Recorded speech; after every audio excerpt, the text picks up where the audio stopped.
Welcome to commerce जीनी। मेरा नाम है पीयूष जैन और आज हम अकाउंटिंग स्टैंडर्ड 10 के रिवीजन के लिए बात करेंगे। अकाउंटिंग स्टैंडर्ड 10 और ये है हमारे पास प्रॉपर्टी प्लांट एंड इक्विपमेंट के लिए, जिसको हम जनरल टर्म में फिक्स असेट बोल देते हैं। सर, इस अकाउंटिंग स्टैंडर्ड का फ्रेमवर्क क्या है? ये अकाउंटिंग स्टैंडर्ड देखिए, नॉर्मल किसी भी असेट के अकाउंटिंग स्टैंडर्ड्स के जैसे ये भी कुछ क्वेश्चंस के, बेसिक क्वेश्चंस के जवाब देता है। जैसे पहला कि हमारी पीपीई है क्या, हम आइडेंटिफाई कर पाए कि भाई प्रॉपर्टी प्लांट एंड इक्विपमेंट बोलते किसको है, क्या ये कंप्यूटर जिस पर मैं काम कर रहा हूं ये पीपीई का पार्ट है या नहीं है। तो पीपीई आइडेंटिफाई करना सीखेंगे। दूसरा क्वेश्चन हमारे पास आता है कि भाई पीपीई की कॉस्ट कितनी। जब भी हम कोई पीपीई एक्वायर करते हैं, खरीदते हैं या बनाते हैं, तो उसकी कॉस्ट कितनी होती है। तो इस कॉस्ट की कैलकुलेशन इस अकाउंटिंग स्टैंडर्ड 10 में बताई हुई है। सर, इस पीपीई पर अगर हम सब्सिक्वेंटली कोई खर्चा करते हैं, खरीदने के बाद कोई खर्चा करते हैं, तो उस खर्चे को कैसे रिकॉर्ड करते हैं, उसकी अकाउंटिंग कैसे होती है।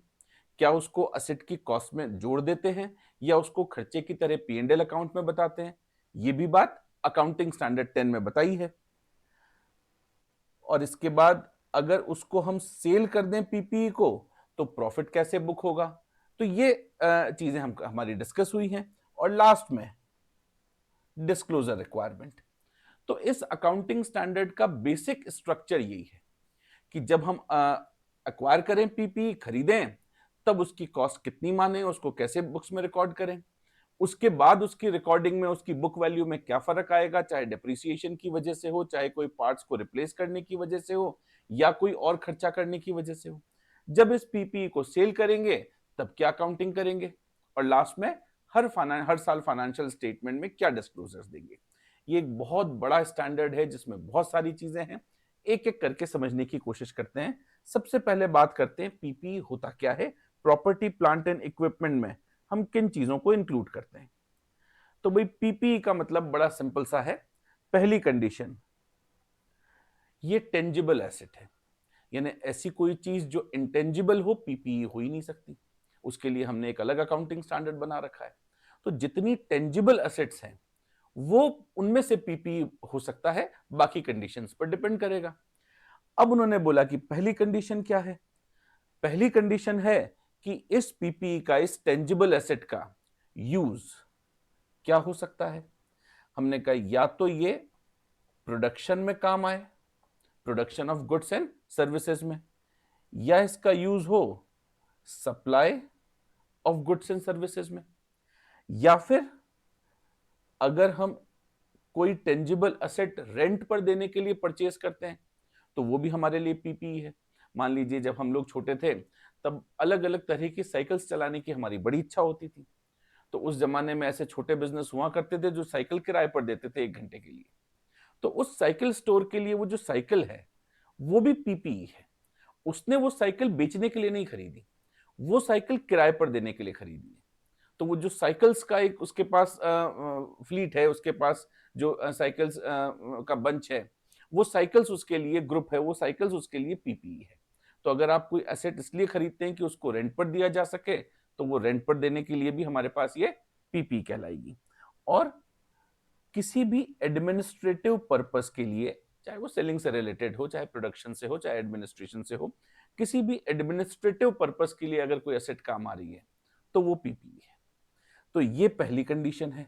इस कंडीशन के साथ साथ एक कंडीशन और है कि उसका यूज 12 मंथ्स या उससे ज्यादा पीरियड के लिए होता हो। अगर कोई एसेट ऐसी है जिसका यूज 12 महीने से कम टाइम के लिए ही है, उसके बाद वो एसेट खत्म हो जाएगी, खराब हो जाएगी, तो उस टेंजिबल एसेट को हम पीपी नहीं बोलेंगे। तो पीपी क्या हुआ, प्रॉपर्टी प्लांट एंड इक्विपमेंट क्या हुआ, ऐसी कोई भी टेंजिबल एसेट, इंटेंजिबल हो तो पीपी नहीं है, जिसका उपयोग ये है कि हम उसको प्रोडक्ट की किसी भी चीज के प्रोडक्शन में, सर्विसेज में, या सप्लाई में, गुड्स या सर्विसेज की सप्लाई में, या फिर रेंट पर देने के लिए, या फिर एडमिनिस्ट्रेशन पर्पस के लिए उसको काम में लें, तो और प्लस उसकी यूजफुल लाइफ 12 महीने से ज्यादा हो, तो ये हमारे लिए पीपीई हो जाता है। जो भी पीपीई होगा उसकी हम लोग रिकॉर्डिंग करते हैं। अब एक डेफिनेशन आती है बायोलॉजिकल एसेट्स। देखिए रिवीजन लेक्चर है, एक्सप्रेस ट्रेन की तरह होता है, छोटे छोटे कुछ प्रोविजन छूटते जाते हैं, उसके लिए आप डिटेल लेक्चर देखिए। ये केवल आपको मेन पॉइंट्स को रिवाइज करने के लिए है। बायोलॉजिकल एसेट्स पीपी नॉर्मली नहीं होती है, बस एक बायोलॉजिकल एसेट को हमने पीपी माना है और वो है बेरर प्लांट। अब देखिए बेरर प्लांट बेसिकली पौधा है, लेकिन आप एक चीज समझिए, मान लीजिए कोई फैक्ट्री है जिसमें ये पेन बनते हैं। अब पेन बनाने के लिए एक मशीन है और उस मशीन से पेन बनता है, पेन हमारा प्रोडक्ट है।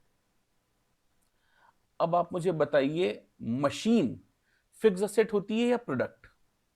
सर प्रोडक्ट थोड़ी फिक्स एसेट होता है, प्रोडक्ट तो इन्वेंट्री है जिसको हम बेचेंगे।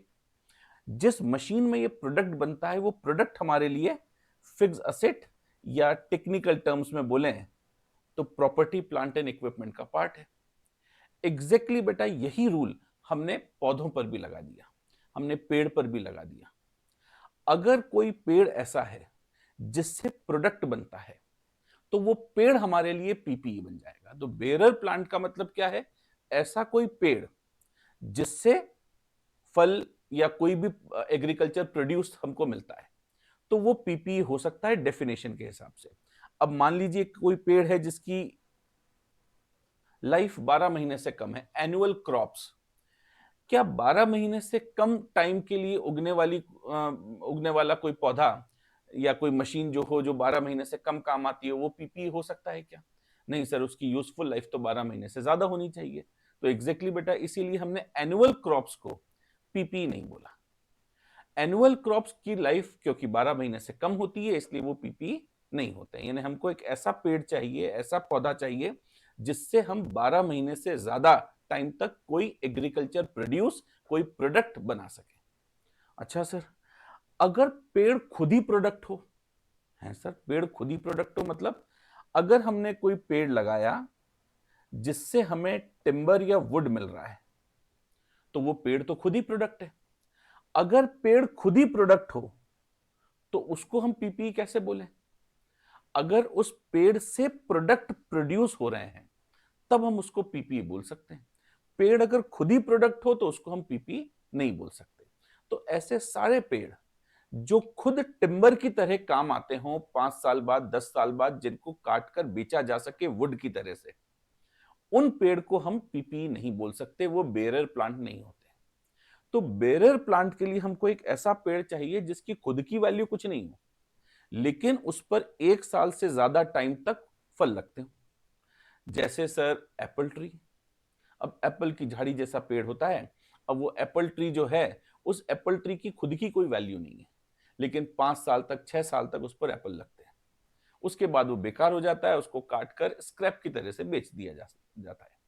तो हमारे पास ये जो एप्पल का ट्री है, ये बेरर प्लांट है, ये पीपीई है। तो बेरर प्लांट क्या होते हैं?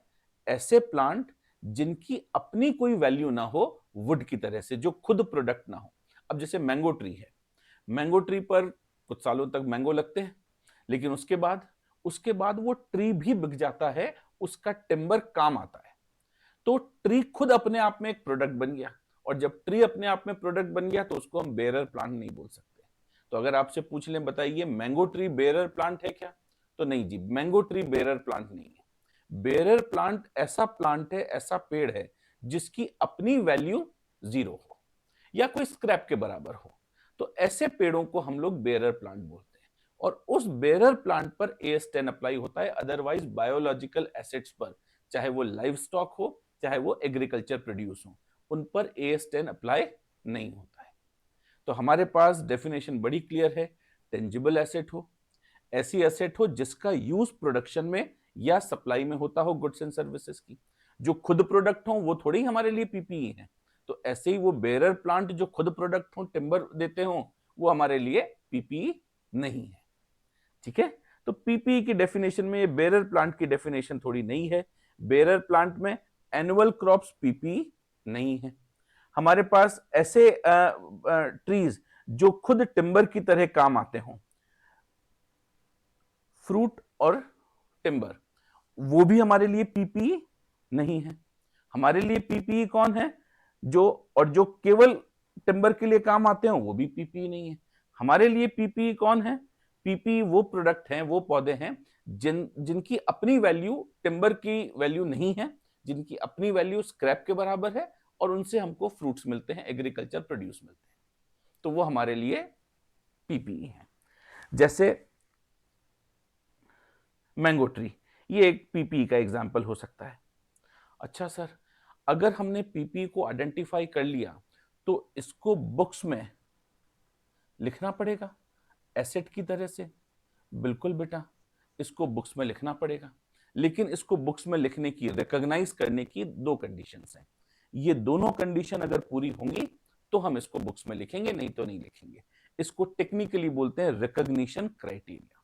तो पीपीई का रिकॉग्निशन क्राइटेरिया क्या है बेटा? पीपीई का रिकॉग्निशन क्राइटेरिया है ये 2 पॉइंट्स।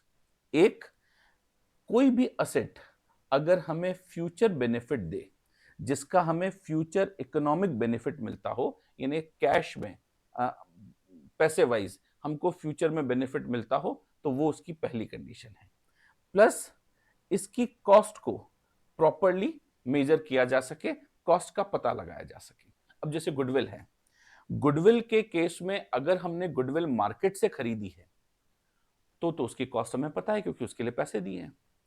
लेकिन गुडविल अगर सेल्फ जनरेटेड है, हमारे बिजनेस में कई सालों की हमारी मेहनत से वो गुडविल जनरेट हुई है, तो उस गुडविल को जनरेट करने में कितना खर्चा हुआ है, ये खर्चा पता नहीं लगाया जा सकता। इसीलिए self generated goodwill future benefits तो देती है, लेकिन उसकी कॉस्ट को प्रिसाइजली मेजर नहीं किया जा सकता। इसलिए हम सेल्फ जनरेटेड गुडविल को बुक्स में रिकॉग्नाइज नहीं करते। एक कंडीशन पूरा होने से हम किसी पीपीई को बुक्स में रिकॉग्नाइज नहीं करते, अकाउंट्स की बुक्स में नहीं लिखते। हालांकि वो असेट है। सर, गुडविल तो वैसे भी इंटेंजिबल असेट है। बिल्कुल बेटा, इंटेंजिबल असेट की तरह से भी रिकॉग्नाइज नहीं करते। लॉजिक वही है AS 26 का। तो कोई भी ऐसी असेट जिसकी कॉस्ट का सही सही पता लगाया जा सकता है और जिस असेट से हमको फ्यूचर में बेनिफिट मिलने वाला है, ये दोनों कंडीशन जहां पूरी होती है, बस वहीं पर कोई असेट को हम पीपीई की तरह बुक्स में रिकॉग्नाइज कर सकते हैं या असेट की तरह रिकॉग्नाइज कर सकते हैं। ये रिकॉग्निशन का रूल AS 26 जब आप पढ़ेंगे तब भी सिमिलर तरीके से एक्सप्लेन किया हुआ है। सेल्फ जनरेटेड गुडविल क्योंकि हमारा पढ़ा हुआ एग्जाम्पल होता है, इसलिए मैंने वो एग्जाम्पल यहां पर ले लिया। दो चीजें जरूरी है, फ्यूचर बेनिफिट एंड कॉस्ट का प्रिसाइजली हमको पता होना। अच्छा सर, तो एक क्वेश्चन जरा समझ के देखते हैं। ये क्वेश्चन नंबर 3 मेरे नोट्स में है। इसमें एक सुपरमार्केट चेन है, इन्होंने एक नया स्टोर खरीदा। अब स्टोर खरीद कर उसको काम में लेने से पहले उसको रेनोवेट करवाया, और रेनोवेट करवाने के बाद इन्होंने बोला कि 15% इंक्रीज हो सकता है, हमारी सेल्स में हो जाए। यानी फ्यूचर बेनिफिट है, रेनोवेशन का खर्चा भी क्लियरली पता चल रहा है। तो ये जो रेनोवेशन का खर्चा है ये असेट की तरह से बुक्स में रिकॉग्नाइज हो जाएगा। सर, अब ये पीपीई की कॉस्ट कैसे पता लगाएं? बेटा, आप कॉस्ट पता लगाने में हमको कुछ सिचुएशन समझनी पड़ेंगी कि हमारे पास पीपीई कहां से आती है। हम पीपीई परचेज कर सकते हैं। हमने कैश देके खरीदी हो पीपीई तो उसको हम बोलते हैं परचेज फॉर कैश। हम उसको सेल्फ कंस्ट्रक्ट करवा सकते हैं। मान लीजिए अब हमारे पास रिसोर्सेज हैं, तो हमने हमारी फैक्ट्री में एक नई बिल्डिंग और बनवा ली, तो ये भी टेंजिबल एसेट्स हैं, तो ये सेल्फ कंस्ट्रक्टेड पीपीई हो जाएगा। हम इसको एक्सचेंज में एक असेट के बदले दूसरी असेट बार्टर सिस्टम से एक्वायर कर सकते हैं। तब कैश नहीं होता है, तब हमारे पास बार्टर सिस्टम है। तो बार्टर सिस्टम से एक्वायर किया हो तो भी हमारे पास एक कॉस्ट का नया केस आ जाता है। और लास्ट है, अगर हमने एक लमसम प्राइस का मतलब होता है एक से ज्यादा असेट के लिए क्यूमुलेटिवली एक सिंगल प्राइस अगर हम पे करें, तो पीपीई की कॉस्ट कैसे कैलकुलेट करेंगे। तो देखो, ये अलग अलग केसेस में पीपीई की कॉस्ट कैलकुलेट करना समझते हैं। और देखिए, परचेज के केस में कॉस्ट का सिस्टम बड़ा क्लियर है। अब चाहे आप AS2 में इन्वेंट्री का वैल्यूएशन पढ़ें, चाहे AS10 में पीपीई का वैल्यूएशन पढ़ें, चाहे AS13 में इन्वेस्टमेंट के बारे में पढ़ें, या AS26 में इंटेंजिबल एसेट्स के बारे में पढ़ें, ये परचेज की कॉस्ट का लगभग सिमिलर रूल है। किसी भी असेट को, जैसे इन्वेंट्री में आप पढ़ते हैं, असेट को गोडाउन तक लाने के लिए जो डायरेक्ट खर्चे होते हैं वो सब खर्चे उसकी कॉस्ट में जुड़ जाते हैं। ऐसे ही AS10 ये बोलता है कि जब आप कोई असेट परचेज करते हैं तो उस असेट को रेडी टू यूज बनाने के लिए, अवेलेबल फॉर यूज बनाने के लिए जितने खर्चों की जरूरत है, जो डायरेक्टली उस पर आपने खर्चा किया है, वो सारे खर्चे उसकी कॉस्ट में जुड़ जाएंगे। से फॉर एग्जांपल मुझे एक मशीन की जरूरत है, ये मशीन मुझे दिल्ली से खरीदनी पड़ेगी, तो मुझे इस मशीन को खरीदने के लिए दिल्ली जाना पड़ेगा। तो क्या मेरे दिल्ली जाने का खर्चा भी उस मशीन की कॉस्ट में जुड़ जाएगा? हाँ बेटा, जुड़ जाएगा। उस मशीन को खरीदेंगे तो कुछ हो सकता है नॉन रिफंडेबल टैक्सेस देने पड़े, तो क्या सर ये नॉन रिफंडेबल टैक्सेस का खर्चा भी मशीन की कॉस्ट में जुड़ जाएगा? बिल्कुल जुड़ जाएगा। उस मशीन को ट्रांसपोर्ट करके जयपुर लाना पड़ेगा, तो सर जयपुर लाने का खर्चा भी इसमें जुड़ जाएगा? बिल्कुल जुड़ जाएगा। अब जयपुर लाकर मशीन को इंस्टॉल करना है, तो इंस्टॉलेशन भी एक प्रोसेस है। उस इंस्टॉलेशन के लिए हो सकता है मुझे कोई प्लेटफॉर्म बनवाना पड़े, कुछ जगह तैयार करनी पड़े, साइट प्रिपरेशन कॉस्ट बोलते हैं इसको। तो ये जो डायरेक्ट खर्चे जो भी हो रहे हैं to make that machine ready to use, वहां तक के सारे खर्चे उस मशीन की कॉस्ट में जुड़ते जाएंगे। तो जब हम कोई मशीन या कोई पीपीई परचेज करते हैं तो केवल परचेज प्राइस उसकी कॉस्ट नहीं होती है, उस परचेज प्राइस में कई सारे खर्चे और जुड़ते हैं। लेकिन याद रखिए, ये वो खर्चे हैं जो डायरेक्टली उस मशीन को इंस्टॉलेशन तक रेडी करवाने के लिए होने वाले खर्चे हैं। जो इनडायरेक्ट खर्चे होते हैं वो नहीं जुड़ते। सर हमने एक मशीन लाकर गोडाउन में रख दी, क्या गोडाउन का रेंट भी उस मशीन की कॉस्ट में जुड़ जाएगा? नहीं बेटा, नहीं जुड़ेगा, क्योंकि गोडाउन का रेंट उस मशीन को रेडी टू यूज बनाने का डायरेक्ट खर्चा नहीं है। ये तो सेफ्टी सिक्योरिटी का खर्चा है, इसकी जरूरत नहीं है, तो ये नहीं जुड़ेगा। जनरल एडमिनिस्ट्रेशन के खर्चे नहीं जुड़ेंगे। अब देखो, एक टर्म आती है, अगर किसी असेट को बनाने में टेक्निकल स्टाफ लगा है तो हम उसको डायरेक्ट खर्चा मानते हैं, उसकी स्टाफ की कॉस्ट को असेट की कॉस्ट में जोड़ देते हैं। लेकिन अगर नॉन टेक्निकल स्टाफ है तो हम उसको जनरल खर्चा मानते हैं, तो वो जनरल खर्चा कॉस्ट में नहीं ऐड होता है। ठीक है, एक आध क्वेश्चन करके देखते हैं तो थोड़ा सा क्लियर हो जाएगा। ये डिटेल नोट्स में सारी लिखी हुई है कॉस्ट की, क्या क्या चीजें हैं जो इसमें जुड़ती है। क्योंकि रिवीजन लेक्चर है इसलिए मैं बहुत ज्यादा डिटेल में बात नहीं करूंगा। परचेज प्राइस ऐड होती है, डायरेक्ट एट्रीब्यूटेबल कॉस्ट जिसमें हमने बात की एम्प्लॉय बेनिफिट जो डायरेक्ट बेनिफिट हो, साइट प्रिपरेशन की कॉस्ट, डिलीवरी की एंड हैंडलिंग की कॉस्ट, इंस्टॉलेशन की कॉस्ट, कॉस्ट ऑफ टेस्टिंग, ये टेस्टिंग की अपन बात करेंगे, टेस्टिंग और प्रोफेशनल फीस अगर हमने कोई पे की है, तो ये सारे खर्चे किसी भी एसेट की कॉस्ट में जुड़ते हैं, उनको डायरेक्टली एट्रीब्यूटेबल कॉस्ट बोलते हैं। फिर तीसरे तरह के खर्चे हैं, ये बड़े स्पेशल खर्चे हैं, डीकमीशनिंग। अब देखिए, समझिए डीकमीशनिंग का खर्चा क्या होता है। समझिए कि मान लीजिए हिंदुस्तान में हम कार खरीदते हैं, तो जब ये कार की यूजफुल लाइफ खत्म होती है, नॉर्मली यहाँ 15 साल के लिए रजिस्ट्रेशन होता है कमर्शियल व्हीकल का, उसके बाद ये व्हीकल आपको डिस्कार्ड करना पड़ता है। तो हम ऐसे लोग हैं जो ये कार जो है, ये कार स्क्रैप में भी बेच देते हैं, कुछ पैसे हमको स्क्रैप में भी मिल जाते हैं। लेकिन कई देशों में इस कार को उसकी यूजफुल लाइफ के बाद डिस्पोज करने के लिए भी पैसे देने पड़ते हैं। हाँ बेटा, ऐसा भी होता है। कई ऐसे देश हैं जहां पर आपकी कार की यूजफुल लाइफ खत्म हो गई, उसके बाद उस कार को ठिकाने लगाने के पैसे देने पड़ते हैं। कार भी आप दे दोगे फ्री में और साथ में कुछ पैसे भी दोगे कि भैया इसको ठिकाने लगाओ। अब सोचिए, आप एक एसेट लेकर आए हैं, उसको उसकी यूजफुल लाइफ के बाद डिस्कार्ड करने में खर्चा करना पड़ रहा है। ये जो यूजफुल लाइफ के बाद डिस्कार्ड करने में खर्चा करना पड़ता है, इसको हम लोग डिसमेंटलिंग चार्जेस बोलते हैं। आपने कोई एसेट, जैसे एक एग्जांपल AS10 में लिखा हुआ है कि आपको एक टेम्परेरी ब्रिज बनाने की जरूरत थी ताकि आपका काम चल सके। गवर्नमेंट ने आपको 5 साल के लिए ब्रिज बनाने की परमिशन दे दी कि आप ब्रिज बनाइए, 5 साल तक काम में लीजिए, लेकिन उसके बाद ये ब्रिज आपको तोड़ना पड़ेगा, जैसी पहले साइट थी वैसी साइट वापस तैयार करके रखनी पड़ेगी। रिस्टोरेशन इसको बोलते हैं, रिस्टोरेशन। तो हमने जो भी नदी पे ब्रिज बनाने की जरूरत थी, हमने ब्रिज बनाया, 5 साल काम में लिया। अब 5 साल बाद इस ब्रिज को तोड़ेंगे तो खर्चा लगेगा, वहां पे जो टुकड़े इकट्ठे होंगे उसकी सफाई करनी पड़ेगी और उस नदी को पहले जैसा करना पड़ेगा। अब ये जो खर्चा हमको ब्रिज तोड़ने में लगा है, इन खर्चों को हम लोग बोलते हैं डीकमीशनिंग रिस्टोरेशन लायबिलिटी। ये लायबिलिटी कितनी होगी इसका अभी हम अंदाजा लगा सकते हैं जब हमने एसेट परचेज की है। तो इस लायबिलिटी को भी कॉस्ट में जोड़ देते हैं। तो अगर हिंदुस्तान में कोई कार खरीदता है और उसने 5 लाख रुपए की कार खरीदी, तो उसकी स्क्रैप वैल्यू मान लीजिए 20,000 रुपए है, तो ये तो हमारी इनकम हुई।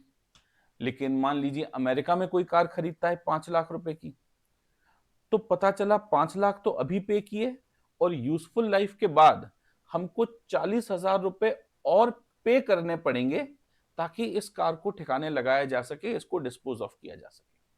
तो ये 40,000 भी हमारी कॉस्ट है। तो इस कॉस्ट को, डीकमीशनिंग की कॉस्ट को एस्टिमेशन बेसिस पर आज हम पीपीई की कॉस्ट में जोड़ देते हैं। तो हमारे पास अगर किसी असेट को उसकी यूजफुल लाइफ के बाद डिस्पोज ऑफ करने के लिए, डीकमीशन करने के लिए, उस साइट को रीस्टोर करने के लिए कोई खर्चा करने की लायबिलिटी होती है, खर्चा करने की जरूरत होती है, तो उस खर्चे का अंदाजा लगाते हैं जैसे स्क्रैप वैल्यू का अंदाजा लगाते हैं, और उस खर्चे को की प्रेजेंट वैल्यू को हम आज अपनी कॉस्ट में ऐड कर देते हैं। तो ये भी हमारे पास कॉस्ट का पार्ट होता है। कॉस्ट का पार्ट क्या नहीं होता है? इनोग्रेशन वगैरह के खर्चे मार्केटिंग से रिलेटेड होते हैं, है ना, एडवर्टीजिंग के खर्चे, स्टाफ ट्रेनिंग के खर्चे की इस असेट को कैसे चलाएंगे, कैसे काम में लेंगे, ये सब असेट की कॉस्ट नहीं है बेटा, स्टाफ ट्रेनिंग है। और जनरल एडमिनिस्ट्रेशन, जनरल ओवरहेड के खर्चे, ये सारे खर्चे हमारे पास कॉस्ट का पार्ट नहीं होते हैं। तो अब बात करते हैं टेस्टिंग की। देखिए टेस्टिंग क्या होता है कि जब भी आप कोई नई असेट खरीदते हैं तो क्या वो काम में लेने लायक है या नहीं है, ये टेस्ट करना पड़ता है, तभी उसको हम काम में लेना शुरू करेंगे, है ना। तो ये जो टेस्टिंग, जो असेट की फिटनेस के लिए हम लोग करते हैं, उस टेस्टिंग की कॉस्ट को हम लोग पीपीई की कॉस्ट में ऐड करते हैं। ये टेस्टिंग की कॉस्ट ऐड होगी। अब देखिए कई जगह वर्ड आता है ट्रायल रन। अब ये ट्रायल रन बड़ा खतरनाक वर्ड है। ट्रायल रन क्या है? क्या ट्रायल रन किसी असेट की फिटनेस को चेक करने के लिए भाई ट्रायल रन हो रहा है? या अब जैसे क्वेश्चन एग्जाम में पूछा हुआ है, इसको समझना। हम एक मशीन लेकर आए, अब मशीन से कोई प्रोडक्ट निकलता है, हमने देखा कि भाई प्रोडक्ट सही बन रहा है कि नहीं बन रहा है, स्पेसिफिकेशन वाइज ठीक है कि नहीं है, तो हमने मशीन को चलाकर देखा जिससे हमें पता चले कि प्रोडक्ट सही है या मशीन में कुछ और सेटिंग की जरूरत है। तो ये मशीन को काम में लेने के लिए होने वाला खर्चा है, तो ये कॉस्ट का पार्ट होगा। लेकिन अब मशीन बिल्कुल तैयार है, प्रोडक्ट बिल्कुल सही बन रहा है, मशीन की कैपेसिटी 10,000 प्रोडक्ट बनाने की है, लेकिन हमें मालूम नहीं कि भाई मार्केट में 10,000 बिकेगा कि नहीं बिकेगा। तो हमने चलिए मशीन तो चालू करते हैं, प्रोडक्शन तो शुरू करते हैं, मार्केट देखते हैं कैसा है। तो हमने कुछ 6 महीने तक ये सोचा कि कम कम प्रोडक्ट बनाएंगे, 1,000 यूनिट बनाएंगे। तो बेटा ये जो ट्रायल रन चल रहा है, ये बिजनेस के मार्केटिंग का ट्रायल रन है। इसका खर्चा मशीन की कॉस्ट में नहीं जुड़ेगा क्योंकि मशीन रेडी टू यूज है। ठीक बात है ना। इसका ये डिफरेंस समझना बड़ा जरूरी है। और इसका एक बड़ा अच्छा एग्जाम्पल है, एग्जाम में पूछा हुआ है, मैं ढूंढता हूं एग्जाम्पल। बहुत सारे एग्जाम्पल हैं बेटा नोट्स में, सारे तो हम एक साथ अभी नहीं कर सकते, लेकिन ये आप एग्जाम्पल जरूर करें, नोट्स अवेलेबल है अपने ऐप पर। क्वेश्चन नंबर 10 है हमारे पास, इसमें लिखा है an amusement park has a soft opening. Soft opening का मतलब होता है कि हमने गाजे बाजे के साथ इनॉग्रेशन करके ग्रैंड ओपनिंग नहीं की। हमने कहा शुरू करते हैं, लोगों का इंटरेस्ट चेक करते हैं कि हमारे अम्यूजमेंट पार्क में लोगों का कितना इंटरेस्ट है। ग्रैंड ओपनिंग का मतलब होता है भरपूर एडवर्टीजमेंट करके, शोर शराबे के साथ फुल ओपनिंग कर दें जिसमें हम सारी फैसिलिटी 100% अवेलेबल कराएंगे। सॉफ्ट ओपनिंग जैसे ऐप है, अभी उसकी सॉफ्ट ओपनिंग है, उसका बहुत ज्यादा, मेरा ऐप जो है उसकी सॉफ्ट ओपनिंग है, बहुत ज्यादा गाजे बाजे के साथ इनोग्रेशन नहीं है। कुछ कोर्सेज मैंने डालना शुरू किया है, ये पूरा रिन्यू हुआ है ऐप इसलिए। तो अभी भाई जो जिसको पता है वो खरीद रहा है, जिसको नहीं पता नहीं खरीद रहा है, कोई मार्केटिंग नहीं है। तो ये सॉफ्ट ओपनिंग है। ये जो सॉफ्ट ओपनिंग होती है ये आपका मार्केट टटोलने की कोशिश होती है, ये असेट को रेडी टू यूज बनाने के लिए नहीं होता। तो इस अम्यूजमेंट पार्क ने सॉफ्ट ओपनिंग की है टू द पब्लिक। अब इन्होंने वर्ड कर दिया to trial run its attractions, इन्होंने ये वर्ड यूज कर लिया ट्रायल रन। इसका मतलब अम्यूजमेंट पार्क की मशीन सेफ है कि नहीं है, इसलिए हम लोगों को बिठा बिठा कर नहीं देखना चाहते कि अच्छा गिरेंगी तो पता चल जाएगा, दो चार लोग टांग टूट जाएगी। वो ट्रायल रन नहीं है। मशीन्स अच्छी हैं, मार्केट में हमारे प्रोडक्ट की डिमांड कितनी है, उस डिमांड का पता लगाने के लिए ट्रायल रन है। दोनों में डिफरेंशिएट करना जरूरी है। Tickets are sold at 50% discount during the period. Operating capacity कम थी।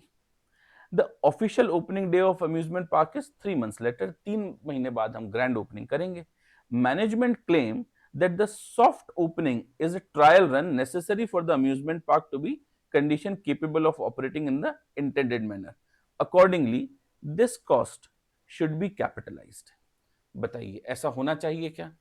देखिए, ट्रायल रन अगर मशीन की फिटनेस पता लगाने के लिए होता तो हम उसको कैपिटलाइज करते, लेकिन अगर ट्रायल रन का मतलब है कि हम मशीन की मार्केटेबिलिटी ऑफ प्रोडक्ट पता लगाने के लिए कर रहे हैं, तो फिर ये हमारे पास रेवेन्यू एक्सपेंसेस है। तो ये डिफरेंस समझना बड़ा जरूरी है। ट्रायल रन ये दोनों केसेस में काम आ जाता है। तो इस पर्टिकुलर एग्जांपल में ये जो ट्रायल रन है, ये इसलिए नहीं कर रहे कि मशीन सेफ है कि नहीं है, इसलिए लोगों को बिठाकर देखें, गिरा जाएंगे तो पता चल जाएगा कि मशीन को सुधारना है। नहीं नहीं, ऐसा नहीं है। मशीन की फिटनेस चेक हो चुकी है। मार्केट कंडीशंस के लिए ये सॉफ्ट ओपनिंग होती है, ट्रायल रन होता है। तो इस केस में ये कैपिटलाइज नहीं होंगे, नॉट कैपिटलाइज्ड। आई होप ये डिफरेंस आपको समझ में आया होगा। तो जब भी हम कोई मशीन परचेज करते हैं तो उस मशीन को रेडी टू यूज बनाने के लिए जो भी खर्चे करने पड़ते हैं, वो सारे खर्चे हमारे लिए कॉस्ट में इंक्लूड होते हैं। सर दूसरा केस, ये डीकमीशनिंग अपन पढ़ चुके है ना। ये जो एग्जाम्पल मैंने ब्रिज का पढ़ा था, ये ब्रिज का एग्जाम्पल है। इसको जरा इंपॉर्टेंट मार्क करके पढ़ लीजिएगा। नोट्स आपके पास ऐप पर अवेलेबल हैं। सेल्फ कंस्ट्रक्टेड एसेट, यानी एसेट हम बनाना शुरू करें तो उस एसेट की कॉस्ट क्या होगी। बिल्कुल वही रूल लगाना है। एसेट के रेडी होने तक डायरेक्ट कौन कौन से खर्चे उस एसेट के कंस्ट्रक्शन से जुड़े हुए हैं, वो सारे खर्चे हमको उसकी कॉस्ट में जोड़ने हैं। ये लॉजिक आप याद रखेंगे, आपका 99% क्वेश्चन सॉल्व हो जाएगा। लॉजिक क्या याद रखना है?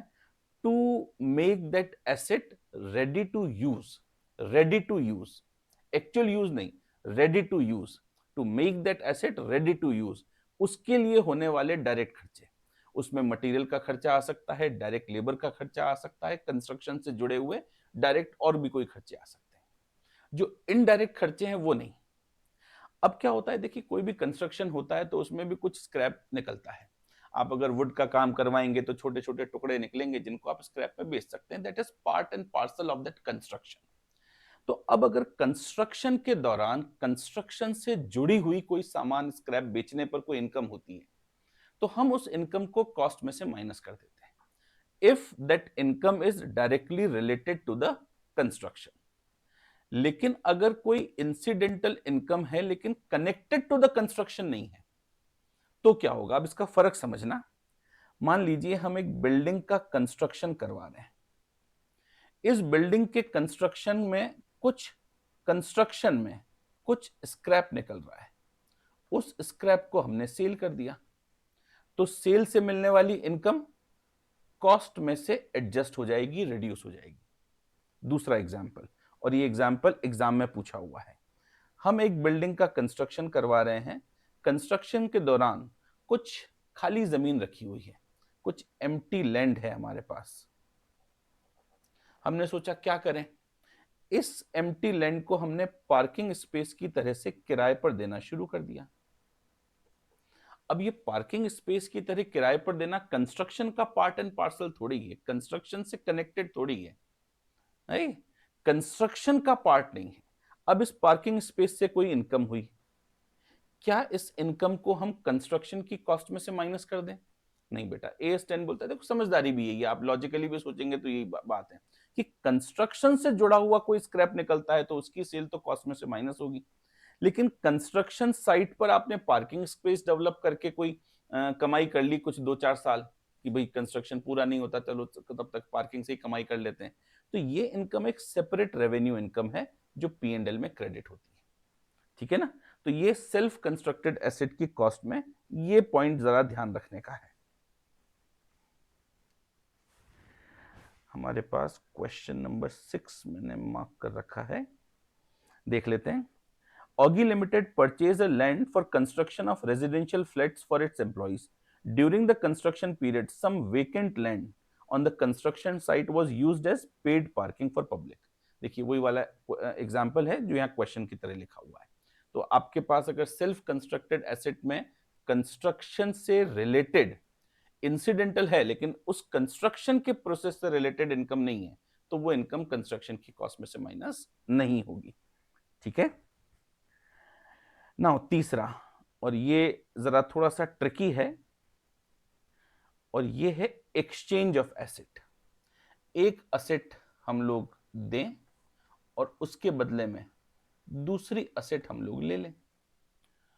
तो भाई ये जो नई एसेट आई है, इस नई एसेट की कॉस्ट क्या होगी, ये हमको पता लगाना है। अब देखिए कोई एसेट का एक्सचेंज होता क्यों है, तो एक्सचेंज में दो केसेस हो सकते हैं। हम बोलते हैं एक ऐसा एक्सचेंज जिसमें कमर्शियल सब्सटेंस हो। कमर्शियल सब्सटेंस का मतलब है कि हमारे कैश फ्लो के पैटर्न में बदलाव हो रहा है, कैश फ्लो ज्यादा हो रहे हैं, कम हो रहे हैं, हमारे बिजनेस में इफेक्ट आ रहा है उसका। अगर मान लीजिए मैं अपने बिजनेस में कंप्यूटर्स देकर पंखे ले लेता हूं, तो क्या इससे मेरे कैश फ्लो के पैटर्न में बदलाव आ सकता है? हाँ सर, आ सकता है, डिपेंडिंग अपॉन योर बिजनेस। आपका बिजनेस किस तरह का है ना। मान लीजिए कंप्यूटर आपके कोई काम नहीं आ रहे हों और फैन लगने से आपकी कुछ स्पेस ऐसी है जो और यूजेबल हो जाती है, वहां लोग बैठ पाएंगे कोचिंग क्लास में, तो कंप्यूटर के बदले में फैन लेना कमर्शियल सब्सटेंस हो जाएगा। लेकिन अगर मैं एक कंप्यूटर के बदले में दूसरा कंप्यूटर ले लेता हूं, तो सर इससे जो कंप्यूटर पहले काम आ रहा था वही काम अगले कंप्यूटर पर अगर हो रहा है, तो हो सकता है आपके कैश फ्लो के पैटर्न में कोई बदलाव ना आए। तो जहां पर फ्यूचर कैश फ्लो के पैटर्न में बदलाव आता है वो कमर्शियल सब्सटेंस है। सेम असेट के बदले में नॉर्मली दूसरी सेम असेट हम एक्सचेंज करें तो उसमें नॉर्मली कमर्शियल सब्सटेंस नहीं होता है, क्योंकि सेम असेट की यूटिलिटी वही रहती है, तो वहां पर कमर्शियल सब्सटेंस नहीं होता है। तो जहां पर कमर्शियल सब्सटेंस हो वहां पर, और जहां पर कमर्शियल सब्सटेंस ना हो वहां पर इस एक्सचेंज में आने वाली नई असेट की कॉस्ट थोड़ी अलग अलग हो सकती है। जहां पर कमर्शियल सब्सटेंस हो वहां पर नई असेट की कॉस्ट क्या है, ये हमारी ओल्ड असेट है, ये हमारी न्यू असेट है, और ये ओल्ड असेट के बदले में हमने न्यू असेट ली है, इसमें कमर्शियल सब्सटेंस है। तो क्या होगा सर, क्या होगा कि जो ओल्ड एसेट है उसकी एस्टिमेटेड फेयर वैल्यू कितनी है, उस फेयर वैल्यू को हम नई एसेट की कॉस्ट मान लेंगे। अगर मान लीजिए मैंने कंप्यूटर के बदले में पंखा लिया है, तो इस कंप्यूटर की फेयर वैल्यू क्या है, इस फेयर वैल्यू को मैं पंखे की कॉस्ट मान लूंगा। सर अगर इसकी फेयर वैल्यू ना पता चल पा रही हो, तो जो कंप्यूटर आपने दिया उसकी फेयर वैल्यू नहीं पता चल पा रही है, तो बेटा दूसरा है नई असेट की fair value which ever is more evident, जिसका पता आसानी से लग सके। अब मान लीजिए मैं पंखे के शोरूम पर जाकर एक ऐसा पंखा खरीदता हूं जो मार्केट में रेगुलरली जिस मॉडल का पंखा बिकता है। अब मेरे कंप्यूटर की तो क्योंकि सेकेंड हैंड कंप्यूटर है तो इसकी तो फेयर वैल्यू पता नहीं चल पा रही है, लेकिन उस पंखे की आने वाले नए एसेट की फेयर वैल्यू पता है, क्योंकि मार्केट में उसकी एमआरपी फिक्स है। तो मैं उस पंखे की एमआरपी को ही अपनी नई एसेट की कॉस्ट मान लूंगा। सर अगर आप किसी से पुराना कंप्यूटर देके पुराना पंखा ले रहे हो, तो जब दोनों ही नहीं पता चल पा रहा है, तो तीसरा हमारे पास होता है book value of old asset. इसको नई एसेट की कॉस्ट मान ले, फेयर वैल्यू नहीं, बुक वैल्यू। अब मेरे पास न कंप्यूटर की फेयर वैल्यू पता चल पा रही है, मैंने मार्केट में वैल्यूअर से पूछा, उन्होंने भी कोई सही जवाब नहीं दिया, न सामने से आने वाले पंखे की फेयर वैल्यू पता चल पा रही है। तो फिर मैंने अपनी बुक्स में देखा कि ये कंप्यूटर कितने रुपए में लिखा हुआ है। ये कंप्यूटर मान लीजिए 100 रुपए में लिखा हुआ है, तो पंखे की कॉस्ट 100 रुपए मान के काम खत्म करेंगे, जहां पर कमर्शियल सब्सटेंस हो। सर जहां कमर्शियल सब्सटेंस ना हो वहां पर क्या करना है, वहां पर हमारे पास सिंपल है, एक ही चीज है, book value of old asset, बात खत्म। हमारे पास जो एसेट है उस एसेट की बुक वैल्यू को नई एसेट की कॉस्ट मान लें। ठीक है ना। देखिए, जहां पर कमर्शियल सब्सटेंस हो वहां पर क्या करना है, fair value of asset given up, old asset की फेयर वैल्यू। सर अगर नहीं पता चल पा रही हो तो fair value of asset received, नई एसेट की फेयर वैल्यू। सर दोनों ही नहीं पता चल पा रही हो तो फिर WDV of asset given up. कब? Only if point 1 and 2 is not applicable. Sir जहां पर कमर्शियल सब्सटेंस ना हो तो WDV of asset given up यानी ओल्ड एसेट की WDV, बस ये याद रखना है आपको। ठीक है, तो हमारे पास 3 केसेस हो गए। हमने कॉस्ट पता की, समरी में रिवीजन लेक्चर है। हमने कॉस्ट पता की जब हम असेट परचेज करते हैं, हमने कॉस्ट पता की जब हम असेट कंस्ट्रक्ट करवाते हैं, हमने कॉस्ट पता की जब हम एक्सचेंज में कोई असेट लाते हैं। अब बात करते हैं अगर हमने लमसम प्राइस पर कोई असेट खरीदी। मान लीजिए मैं एक मकान खरीदता हूं अपने एम्प्लॉयज के लिए। अब मकान के साथ साथ उसमें जो फर्नीचर है वो भी खरीद लिया, फिक्सचर्स हैं वो भी खरीद लिए, कुछ इलेक्ट्रिक इक्विपमेंट हैं वो भी खरीद लिए, और सबके मिलाकर मैंने एक साथ 10 लाख रुपए में सौदा तय कर दिया। इसमें मकान का कितना परचेज प्राइस है, फर्नीचर का, फिक्सचर का, इलेक्ट्रिक इक्विपमेंट का, ये सब अलग अलग नहीं लिखे हुए हैं। एक लमसम प्राइस 10 लाख रुपए में सौदा तय हो गया। ये मकान मैंने खरीद लिया। अब बुक्स में मैं क्या लिखूं?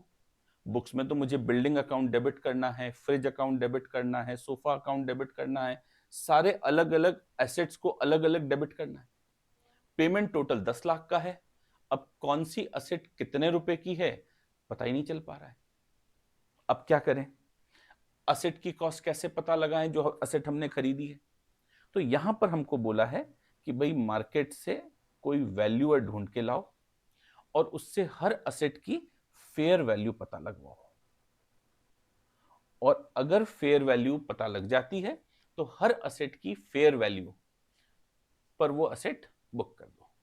सर सारी एसेट की फेयर वैल्यू हमने अलग अलग पता लगाई और 10 लाख बैठे ही नहीं, वो 9 लाख में ही निपट गए। 1 लाख एक्स्ट्रा दे दिए सर सब सारी एसेट की फेयर वैल्यू से आपने। हाँ बेटा हो सकता है, लॉस बुक कर दो। अमालगमेशन के केस में इसी को गुडविल बोलते हैं। सर फेयर वैल्यू ज्यादा हो गई तो प्रोपोर्शनेटली कम करके बुक कर दो। भाई जितनी अपन ने एक्स्ट्रा खर्चा किया उससे ज्यादा तो कॉस्ट के बाद में रीवैल्यू हो जाएगा, वो बात अलग है, लेकिन उससे ज्यादा कॉस्ट बुक नहीं करेंगे। तो जब हम लमसम प्राइस पर कोई एसेट्स का एक ग्रुप खरीदते हैं, एक एसेट मल्टीपल एसेट्स खरीदते हैं एक सेम लमसम प्राइस पर, इकट्ठी प्राइस पर, तो क्या करते हैं हम लोग उस एसेट की इंडिविजुअली फेयर वैल्यू का पता लगाने की कोशिश करते हैं। ठीक है, चलिए तो आपको एक क्वेश्चन मैंने इंपॉर्टेंट मार्क कर रखा है, ये क्वेश्चन पढ़ते हैं। ओके अब ये परचेज से रिलेटेड है, purchase of plant and machinery. हमने पहला खर्चा किया foreign tour expenses of director for purchasing plant and machinery. Director गया है फॉरेन क्योंकि वो प्लांट एंड मशीनरी परचेज करनी है। क्या कॉस्ट में जुड़ेगा? यस सर, कॉस्ट में जुड़ जाएगा। दूसरा टेक्निकल स्टाफ का खर्चा for erection of plant and machinery, उसको इंस्टॉल करने का खर्चा है, बिल्कुल सर कॉस्ट में जुड़ जाएगा। नॉन टेक्निकल स्टाफ का खर्चा, सर हम नॉन टेक्निकल स्टाफ को कंस्ट्रक्शन या इंस्टॉलेशन का डायरेक्ट खर्चा नहीं मानते, इनडायरेक्ट खर्चा मानते हैं। तो जहां कहीं भी ये नॉन टेक्निकल वर्ड लिखा हो उसको हमें कैपिटलाइज नहीं करना है, उसको हमें P&L अकाउंट में खर्चा मानना है। और sundry expenses, stationery, printing, postage, local conveyance वगैरह डायरेक्टली उस असेट के एक्वायर करने से रिलेटेड खर्चा नहीं है, तो इनडायरेक्ट खर्चे हैं। अगर ये जनरल एक्सपेंसेस हैं तो इन जनरल एक्सपेंसेस को, administrative and other general overhead expenses को हम लोग कॉस्ट का पार्ट नहीं मानते हैं। ठीक है, क्वेश्चंस तो आप जितना अच्छे से देखेंगे उतना अच्छा है। नाउ चीता limited is installing a new plant for which following expenses were incurred. अब कुछ खर्चे दिए हुए हैं, कैपिटलाइज होंगे कि नहीं होंगे पता लगाएं। कॉस्ट ऑफ द प्लांट, तो हमने कहा बिल्कुल परचेज प्राइस कैपिटलाइज होती है। Initial delivery and handling cost बिल्कुल कैपिटलाइज होती है। कॉस्ट ऑफ साइट प्रिपरेशन, यानी इंस्टॉल करने से पहले वो साइट की अगर लेवलिंग करानी है, कुछ प्लेटफॉर्म बनाना है, साइट प्रिपरेशन का खर्चा बिल्कुल कैपिटलाइज होता है। Consultants use for advice on acquisition of plant, ये भी बिल्कुल प्रोफेशनल फीस है, डायरेक्ट एट्रीब्यूटेबल एक्सपेंसेस है, बिल्कुल ये कैपिटलाइज होंगे। Interest charge paid to supplier for plant for deferred credit, हमने बोला कि भाई उधार में दे दो, सामने वाला बोलता है उधार लेंगे तो इंटरेस्ट लगेगा, क्या ये इंटरेस्ट का खर्चा प्लांट को एक्वायर करने का खर्चा है? नहीं जी, ये खर्चा हमारी फाइनेंशियल कन्वीनियंस का खर्चा है कि हमको पेमेंट अभी ना करना पड़े, है, तो इसको प्लांट की कॉस्ट में कैपिटलाइज नहीं करना है। हाँ, जहां पर वो बोरोइंग कॉस्ट वाला AS 16 अप्लाई हो वहां की अलग बात है। Estimated dismantling cost to be incurred after 7 year, ओहो, ये डीकमीशनिंग डिसमेंटलिंग का खर्चा, साइट रिस्टोरेशन का खर्चा, ये 7 साल बाद 3,70,000 खर्च होने वाले। क्या इनको भी कॉस्ट का पार्ट माने? बिल्कुल बेटा, इसकी प्रेजेंट वैल्यू को कॉस्ट का पार्ट मानेंगे, तो इसकी प्रेजेंट वैल्यू कैलकुलेट करनी पड़ेगी based on some discounting rate, ये बहुत इंपॉर्टेंट है ना। Operating losses before commercial production, बेटा वही सॉफ्ट ओपनिंग, तो ये खर्चे कैपिटलाइज नहीं होते, ये मशीन को रेडी टू यूज बनाने के खर्चे नहीं है। तो ये हमारी कॉस्ट की बात थी। अब सब्सिक्वेंट कॉस्ट की बात करें। सब हाँ जी बेटा, नेक्स्ट है अपना सब्सिक्वेंट कॉस्ट। सब्सिक्वेंट कॉस्ट का मतलब होता है कि भाई हमने असेट खरीद ली, उसको बुक्स में रिकॉर्ड कर लिया, अब इस असेट के ऊपर कोई ना कोई खर्चे हो सकते हैं, जैसे उसकी रिपेयर का खर्चा, मेंटेनेंस का खर्चा। तो ऐसे खर्चों का क्या करते हैं, क्या इन खर्चों को असेट की कॉस्ट में जोड़ देते हैं या प्रॉफिट एंड लॉस अकाउंट में लिखना पड़ता है? तो भाई यहां पर हमारे पास कुछ बेसिक रूल है कि अगर कोई रेगुलर खर्चा है, डे टू डे मेंटेनेंस का, रिपेयर का खर्चा है, तो उसको प्रॉफिट एंड लॉस अकाउंट में बुक कर दीजिए। लेकिन अगर कोई ऐसा खर्चा है जिससे उस असेट की कैपेसिटी बढ़ जाती है या उसकी एफिशिएंसी बढ़ जाती है, एफिशिएंसी बढ़ने का मतलब है वेरिएबल कॉस्ट परमानेंट बेसिस पर कम हो जाती है, तो ऐसे खर्चों को हम लोग कैपिटलाइज करते हैं।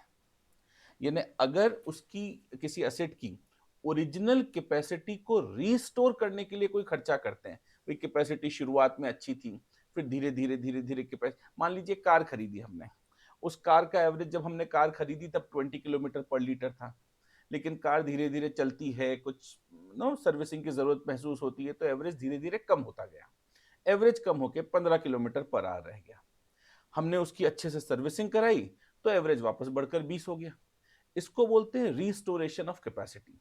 तो जहां पर कैपेसिटी का रिस्टोरेशन करने के लिए खर्चा करते हैं तो वो खर्चा रेवेन्यू खर्चा होता है, वो कैपिटलाइज नहीं होता है। लेकिन अगर कोई खर्चा ऐसा है जिसकी वजह से एक परमानेंट कैपेसिटी में इंक्रीज हो या एफिशिएंसी में इंक्रीज हो, मान लीजिए कार की सर्विस मैकेनिक ने बोला कि भाई इसकी सर्विस कुछ इस तरह से हो सकती है या इसमें कोई एक पार्ट नया जुड़ सकता है जिससे आपका एवरेज 20 का 30 हो जाएगा, ये परमानेंट इंक्रीज है ओरिजिनल कैपेसिटी से ज्यादा। तो ये जो कैपेसिटी में इंक्रीज है, इस कैपेसिटी में इंक्रीज के लिए जो खर्चे हुए हैं वो कैपिटलाइज होते हैं, ठीक है ना। तीसरा हमारे पास ये बड़ा इंपॉर्टेंट है,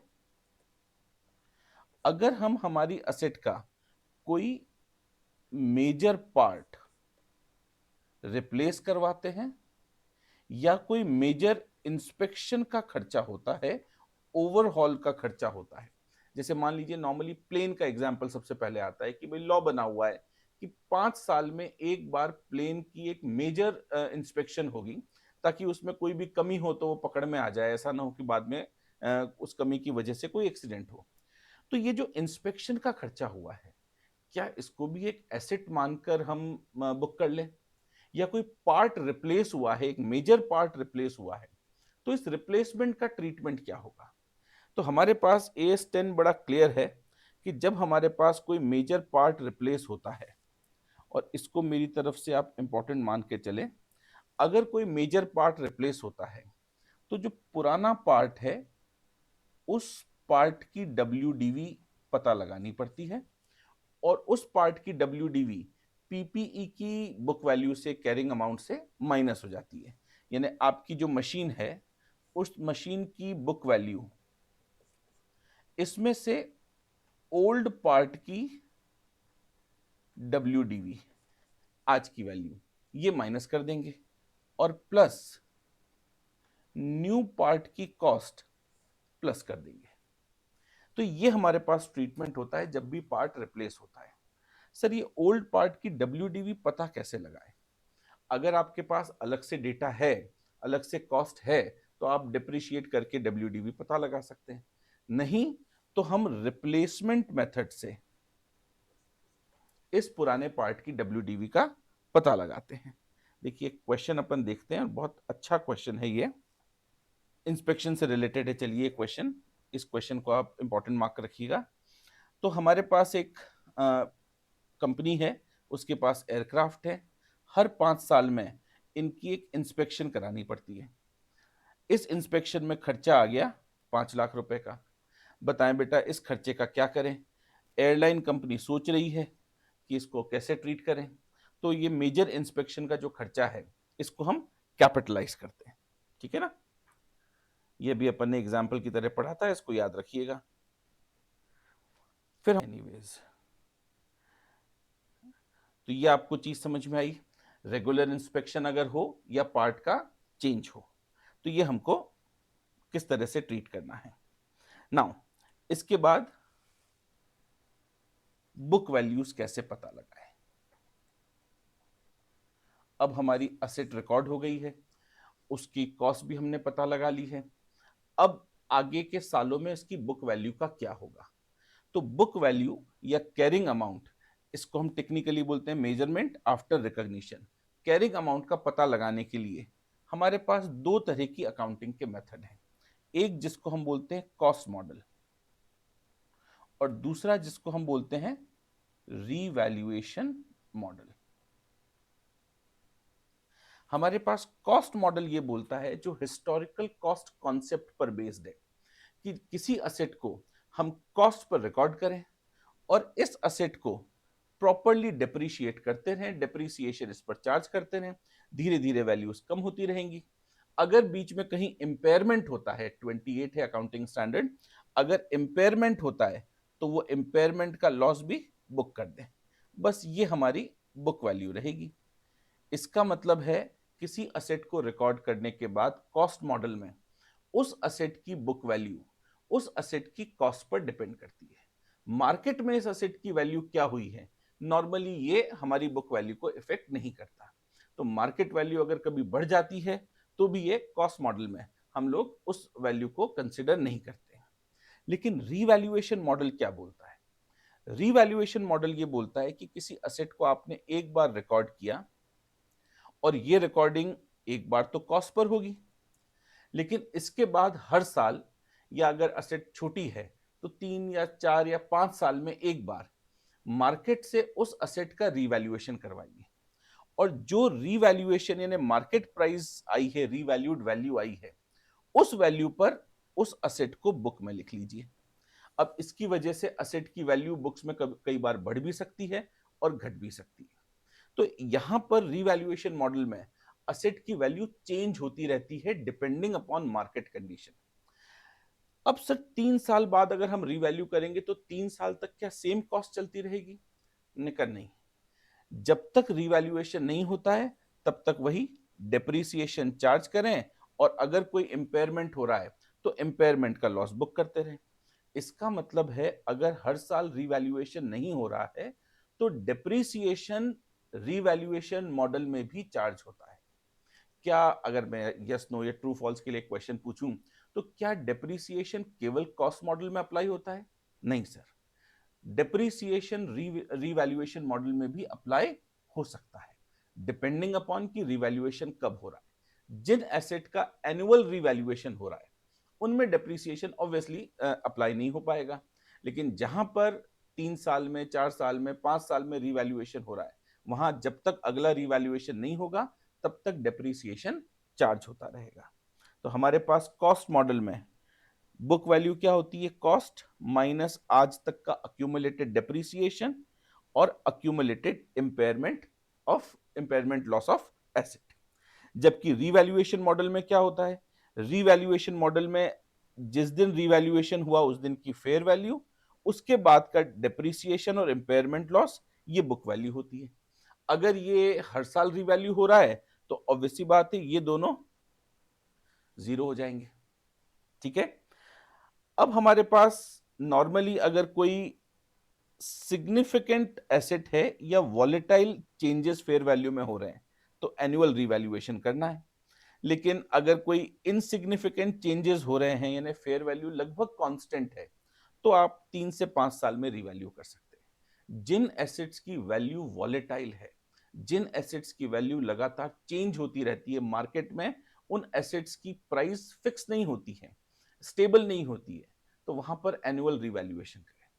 और जहां पर प्राइस लगभग फिक्स रहती है, फिक्स होने का मतलब एक स्टेबलाइज प्राइस हो, है ना, अगर चेंज भी हो रही है तो एक सिस्टमेटिक वे में चेंज हो रही है, वॉलेटिलिटी नहीं है, कभी कम कभी ज्यादा नहीं हो रही है, तो भी 3 से 5 साल में रिवैल्यूएशन करना है। और इन 3 से 5 साल के बीच में हम हर साल डिप्रिसिएशन प्रोवाइड करते रहेंगे। ठीक है। क्वेश्चन ये आता है सर, रिवैल्यूएशन जब हम करेंगे तो रिवैल्यूएशन पर प्रॉफिट या लॉस दोनों हो सकते हैं, तो इस प्रॉफिट एंड लॉस का क्या करें? तो यहां पर ये चार्ट समझना बड़ा जरूरी है कि अगर रिवैल्यूएशन हो रहा है और रिवैल्यूएशन पर हो रहा है प्रॉफिट, तो उस प्रॉफिट को रिवैल्यूएशन रिजर्व नाम के एक रिजर्व में ट्रांसफर कर देते हैं। इसको P&L अकाउंट में बुक नहीं करते हैं। अगर रिवैल्यूएशन पर लॉस हो रहा है तो इस लॉस को प्रॉफिट एंड लॉस अकाउंट में लॉस की तरह बुक कर देंगे। अच्छा सर, ये अच्छी बात है, लेकिन यहां पर अब समझने वाली बात यह है कि अगर हमने किसी असेट का एक बार रिवैल्यूएशन किया तो क्या उस असेट का दूसरी बार भी रिवैल्यूएशन हो सकता है? बिल्कुल हो सकता है। अब पहली बार में हो गया प्रॉफिट, लेकिन सब्सीक्वेंटली, इसको मैं समझने के लिए लिख देता हूं, सेकेंड टाइम में हो गया लॉस, तो क्या करेंगे? अब जब पहली बार में हुआ था प्रॉफिट तो हमने रिवैल्यूएशन रिजर्व बना लिया, लेकिन अब की बार हुआ हमारे पास लॉस, तो क्या करें? तो जितना लॉस हुआ है उसको हम रिवैल्यूएशन रिजर्व में से एडजस्ट करेंगे, जितना रिवैल्यूएशन रिजर्व है, और उसका जो एक्स्ट्रा अमाउंट अगर बचा तो फिर वो P&L अकाउंट में लॉस बुक कर देंगे। से फॉर एग्जांपल, अगर आपने पहली बार में 1 लाख रुपए का प्रॉफिट बुक किया है तो रिवैल्यूएशन रिजर्व 1 लाख रुपए बन गया। उसके बाद आपने दूसरी बार रिवैल्यूएशन किया, अब की बार रिवैल्यूएशन में 60,000 रुपीज का हो गया लॉस। तो पिछला रिवैल्यूएशन रिजर्व है 1 लाख रुपीज का, इस बार 60,000 का लॉस है, तो ये पूरा 60,000 रिवैल्यूएशन रिजर्व में से माइनस हो जाएगा और 40,000 का रिवैल्यूएशन रिजर्व बच जाएगा। अब 40,000 का रिवैल्यूएशन रिजर्व है, अगली बार फिर रिवैल्यूएशन हुआ और फिर लॉस हो गया, और इस बार लॉस हुआ 50,000 रुपीज का। तो 50,000 में से 40,000 जो रिवैल्यूएशन रिजर्व बचा हुआ है उसमें से एडजस्ट होंगे, और 10,000 का जो एक्स्ट्रा है वो loss profit and loss account में बुक हो जाएगा।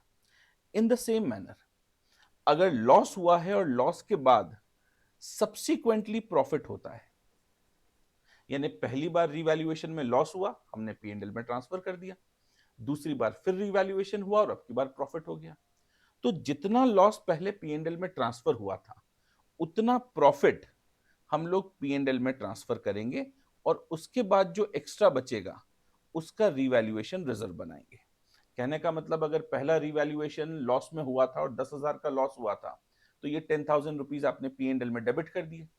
लेकिन अब जब दूसरी बार रिवैल्यूएशन हुआ है और मान लीजिए 15,000 का प्रॉफिट हो गया, तो पहले 10,000 जो पहले लॉस की तरह बुक हुए थे उतना प्रॉफिट P&L में प्रॉफिट की तरह बुक कर देंगे, और एक्स्ट्रा 5,000 का जो प्रॉफिट है वो रिवैल्यूएशन रिजर्व में ट्रांसफर होगा। तो ये हमारे पास ट्रीटमेंट है, और इस ट्रीटमेंट को समझने के लिए ये आपका CA इंस्टीट्यूट स्टडी मटेरियल में दिया हुआ ही चार्ट है। पहली बार रिवैल्यूएशन रिजर्व बनता है, और सब्सिक्वेंटली अगर प्रॉफिट के बाद लॉस होता है तो वो लॉस पहले रिवैल्यूएशन रिजर्व से एडजस्ट होगा और बचा हुआ लॉस P&L अकाउंट में जाएगा। ठीक है ना? तो इस चार्ट को आप अच्छे से रीड कर लें। ओहो, अब इसको बुक्स में इस प्रॉफिट या लॉस को लिखते कैसे हैं, ये बड़ा इंटरेस्टिंग क्वेश्चन है। देखिए, इसमें 2 टेक्निक आपके स्टडी मटेरियल में और AS 10 में बताई हुई है कि प्रॉफिट और लॉस को बुक कैसे करें। मान लीजिए एक असेट है, उसकी कॉस्ट से 1,000 रुपीज की है, जो एग्जाम्पल का क्वेश्चन है। इस पर अब तक हम डेप्रीसिएशन 400 रुपीज दे चुके, इसका मतलब बुक वैल्यू 600 रुपीज बची है। अब आपने इसको रीवैल्यू किया और बुक वैल्यू बढ़ा दी। मान लीजिए रीवैल्यूएशन पर आपकी अब रीवैल्यूड प्राइस आई है 1500, यानी आपको हुआ है 900 रुपीज का प्रॉफिट। बुक वैल्यू के बेसिस पर रिवैल्यूएशन होगा और बुक वैल्यू में जितना चेंज आता है रिवैल्यूएशन की वजह से वो हमारा प्रॉफिट या लॉस होगा। तो इस पर्टिकुलर एग्जांपल में आपको प्रॉफिट हुआ है 900 रुपीज का, क्योंकि आपकी बुक वैल्यू थी 600 और नई बुक वैल्यू आई है 1500। अब इसको बुक्स में रिकॉर्ड कैसे करेंगे? देखिए, एक तरीका है रिकॉर्ड करने का कि हमारे पास ये असेट अकाउंट है, उसमें 1000 रुपए का बैलेंस है। ये प्रोविजन फॉर डेप्रिसिएशन अकाउंट है, इसमें हमारे पास 400 रुपीज का बैलेंस है और इसका नेट अमाउंट 600 होता है। अब हमारी असेट को हमें 1500 रुपीज पर बुक करना है, तो इसको कैसे बुक करें? तो इसका एक तरीका है कि प्रोविजन फॉर डेप्रिसिएशन को क्लोज कर दें असेट अकाउंट में, आगे फिर बनाएंगे प्रोविजन फॉर डेप्रिसिएशन 400। अब इसकी वैल्यू बची 600 एसेट की, इसमें 900 रुपए का प्रॉफिट बुक कर दें रिवैल्यूएशन रिजर्व से, तो हमारा क्लोजिंग बैलेंस हो जाएगा 1500। अगले साल ओपनिंग बैलेंस विल बी 1500 और जो आपको डेप्रिसिएशन लगाना है अगले साल से नए सिरे से डेप्रिसिएशन शुरू हो जाएगा। तो अब आपका डेप्रिसिएशन करेंट ईयर का जो भी लगेगा वो 1500 रुपीज पर लग जाएगा। से फॉर एग्जांपल 10% हो तो अब डेप्रिसिएशन 150 रुपीज और क्लोजिंग बैलेंस 150 रुपीज, यानी पुराना डेप्रिसिएशन सब सेटल हो चुका, अब वो डेप्रिसिएशन बचा ही नहीं है। आपने असेट की वैल्यू नई निकाल दी 1500। ये एक टेक्निक है। अब दूसरी टेक्निक, अब ये थोड़ी सी ट्रिकी है, इसको आप समझने की कोशिश करें। हमारे पास असेट अकाउंट का बैलेंस है 1000, जो हमने ओरिजिनली सोचा था। प्रोविजन फॉर डेप्रिसिएशन, इसका बैलेंस है 400। पिछले सालों में 400 रुपीज का हमने डेप्रिसिएशन चार्ज किया था। अब नेट वैल्यू इसकी होती है 600, इसको बढ़ाकर हमने 1500 कर दिया, यानी 1000 रुपीज कॉस्ट थी। अब तक का डेप्रिसिएशन था 400, हमारी बुक वैल्यू थी 600। इस 600 को रीवैल्यू करके हमने 1500 कर दिया। अब बेटा हम चाहते हैं कि हम पुराने डेप्रिसिएशन को राइट ऑफ ना करें, उसको कैंसिल ना करें, हम सब कुछ नए सिरे से शुरू ना करें, पुराने बैलेंसेस को चलने दें। तो देखिए, दूसरी टेक्निक ये बोलती है कि आपने जिस प्रपोर्शन में बुक वैल्यूज को बढ़ाने की कोशिश की है रीवैल्यूएशन पर, तो यहां देखा जाए तो ये 2.5 टाइम्स हुआ है। इसी प्रपोर्शन में डेप्रिसिएशन को और कॉस्ट को बढ़ा दीजिए, यानी 2.5 टाइम्स कर दीजिए, यानी कॉस्ट अब हमारी 2500 हो जाएगी और डेप्रिसिएशन 1000 रुपीज हो जाएगा। हैं सर, ये भी क्या बात हुई? बेटा बिल्कुल ऐसा ही करना पड़ता है, ये टेक्निक है। तो अब हमारे पास एंट्री हो जाएगी असेट अकाउंट डेबिट, और ये असेट अकाउंट डेबिट होगा 1500 रुपीज से टू प्रोविजन फॉर डेप्रिसिएशन, ये क्रेडिट हो जाएगा 600 रुपीज से, और टू रीवैल्यूएशन रिजर्व, ये हो जाएगा 900 रुपीज से।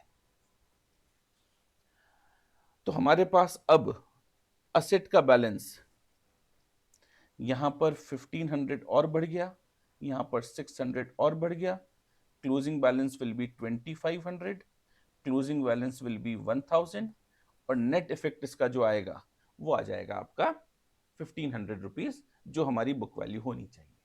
तो ये दूसरी टेक्निक बड़ी अजीब सी है, लेकिन हाँ ये टेक्निक है, अकाउंटिंग स्टैंडर्ड 10 में दे रखी है, आपके स्टडी मटेरियल में भी दे रखी है। तो ये दोनों टेक्निक आपको सीखनी है। पहली टेक्निक आसान है कि असेट अकाउंट और प्रोविजन फॉर डेप्रिसिएशन अकाउंट सब बंद कर दीजिए, फाइनल एक असेट का बैलेंस रखिए 1500 जो रिवैल्यूड प्राइस है। दूसरी टेक्निक है जिसमें हम राइट ऑफ नहीं करना चाहते, बल्कि इनको प्रोपोर्शनेटली बढ़ा देते हैं। तो ये अकाउंटिंग का तरीका है। इसको हमने क्लास में, डिटेल क्लास में बहुत अच्छे से लंबे से समझा है। यहाँ पर क्योंकि ये रिवीजन लेक्चर है तो इतना मेरा ख्याल है बहुत है। क्वेश्चन देख लेते हैं। हमारे पास 36 क्वेश्चन की अगर अपन बात करें तो हमारे पास 2 लाख रुपए एक प्लॉट ऑफ लैंड है हमारे पास। इसको रीवैल्यू किया 3 लाख रुपए में, तो 1 लाख रुपए कहाँ चले गए? रीवैल्यूएशन रिजर्व में क्रेडिट हो गए, प्रॉफिट हो गया। अब अगला साल आया तो हमने 2,60,000 में रीवैल्यूएशन कर दिया, यानी रीवैल्यूएशन 3 लाख से घटकर 2,60,000, 40,000 का लॉस हुआ। तो इस 40,000 के लॉस का क्या करेंगे? सर इसको रीवैल्यूएशन रिजर्व में से माइनस कर देंगे। तो बिल्कुल 40,000 को डेबिटेड टू रीवैल्यूएशन रिजर्व। अब अगर हमारे पास सिचुएशन थोड़ी सी अलग हो तो क्या होगा? हमारे पास 1 लाख रुपीस की कॉस्ट का एक प्लॉट ऑफ लैंड है। इसको हमने रीवैल्यूएशन किया 90,000 में।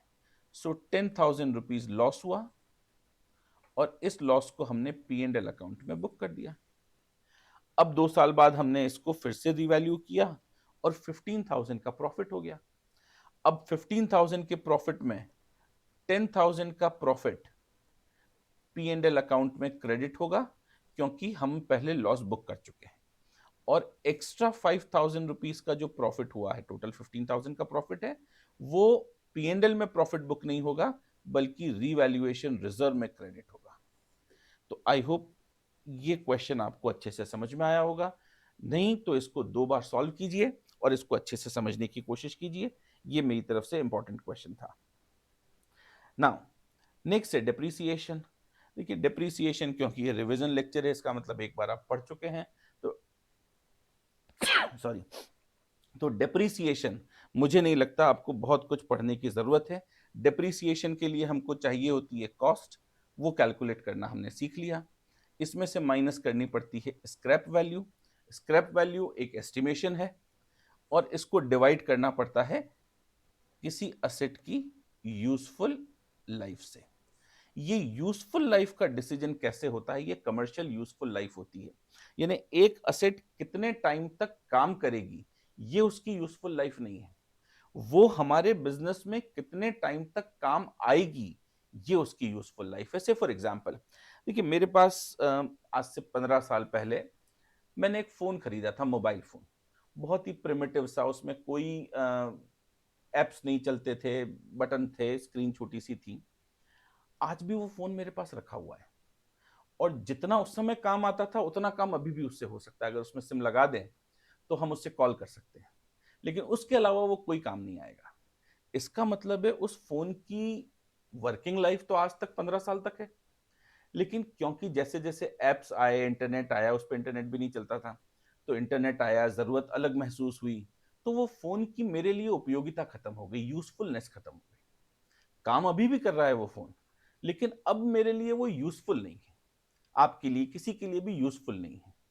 तो इस फोन की वर्किंग लाइफ तो 15 साल हो सकती है, लेकिन useful life for the business हो सकता है 2 साल, 3 साल, 4 साल ही हो। तो किसी भी असेट की वर्किंग लाइफ से ज्यादा इंपॉर्टेंट हमारे लिए क्या है? Useful life. तो वो यूजफुल लाइफ जो होती है, डेप्रिसिएशन उसी दौरान दिया जाता है। सर ये यूजफुल लाइफ क्या रिवाइज हो सकती है? बिल्कुल बेटा, बल्कि एनुअली रिवाइज होनी चाहिए। इसको एनुअली जज करें कि यूजफुल लाइफ कितनी होगी। टेक्नोलॉजी चेंज हुई है, टेक्नोलॉजी ऑब्सोलीट होती है, नई टेक्नोलॉजी आती है, तो उसकी वजह से यूजफुल लाइफ बदल जाती है। तो ये बोलते हैं कि हर साल आप चेक करो यूजफुल लाइफ कितनी बची है, अकॉर्डिंगली डेप्रिसिएशन का मेथड बदल दो, है ना। तो ये डेप्रिसिएशन इन 3 चीजों पर डिपेंड करता है, आपकी एसेट की कॉस्ट कितनी है, उसकी स्क्रैप वैल्यू क्या है और यूजफुल लाइफ क्या है। जब भी इनमें कोई चेंज आएगा, आगे के सालों में डेप्रिसिएशन बदल जाएगा। डेप्रिसिएशन के 3 बेसिक मेथड हैं। एक हमारे पास स्ट्रेट लाइन मेथड है, जिसमें हर साल बराबर बराबर डेप्रिसिएशन चार्ज होता है। एक हमारे पास WDV मेथड है, रिटर्न डाउन वैल्यू मेथड या डिमिनिशिंग वैल्यू मेथड, इसमें डेप्रिसिएशन टाइम के साथ कम होता जाता है। और तीसरा जो सबसे इंपॉर्टेंट मेथड है और सबसे ज्यादा अप्लाई होने वाला मेथड है, वो है यूनिट मेथड और प्रोडक्शन मेथड। यानी एक असेट से क्या बेनिफिट हम निकाल रहे हैं। अगर एक मशीन है तो उससे कितना प्रोडक्शन कर रहे हैं, तो उसके एस्टिमेटेड प्रोडक्शंस के बेसिस पर हम डेप्रिसिएशन चार्ज करते हैं। अब यहां पर एक चीज है और इसको ध्यान से समझना, एक मशीन हमने खरीदी जिससे ये पेन प्रोड्यूस हो रहे हैं, ये पेन बनते हैं। तो एक है पेन का प्रोडक्शन और दूसरा है इस पेन का सेल होने पर होने वाला रेवेन्यू। तो हम रेवेन्यू के बेसिस पर डिप्रिसिएशन प्रोवाइड करें या प्रोडक्शन के बेसिस पर। अकाउंटिंग स्टैंडर्ड 10 बड़ा क्लियरली बोलता है कि रेवेन्यू के बेसिस पर आपको डिप्रिसिएशन नहीं प्रोवाइड करना है। डिप्रिसिएशन प्रोवाइड होगा प्रोडक्शन के बेसिस पर, क्योंकि रेवेन्यू मार्केट प्राइस कई चीजों पर डिपेंड करती है, जिसकी वजह से रेवेन्यू कम या ज्यादा हो सकता है। उसका मशीन की यूजफुलनेस से या मशीन के कंज्यूम होने से लेना देना नहीं।